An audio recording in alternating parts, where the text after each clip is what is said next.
微笑讲客语 ，Vivi Seo 共好吧。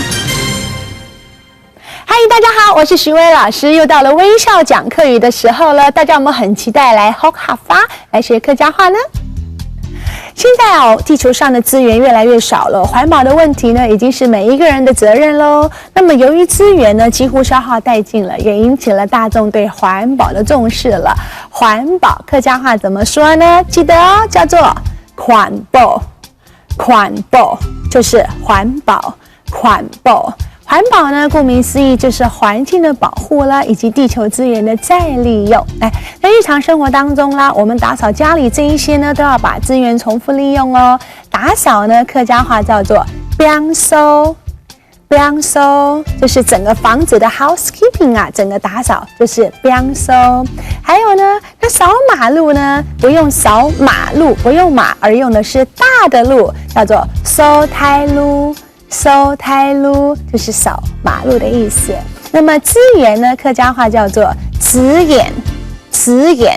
所以资源回收呢，叫做资源回收，就是回收的意思。资源利用就是资源利用，都是非常重要的课题哦。好，再来我们要介绍的是垃圾 garbage。那么垃圾呢，叫做 T-set。像我们在家里呀，每天时间到了咯，噔噔噔噔噔噔噔噔噔噔，这个音乐一来，大家就知道了，是 T-set 茶来，就是垃圾车来咯。来呀，来一倒 T-set， 我们去倒垃圾，倒 T-set， 然后垃圾要记得做到分类哦。T-set 分类就是给它做分类的意思。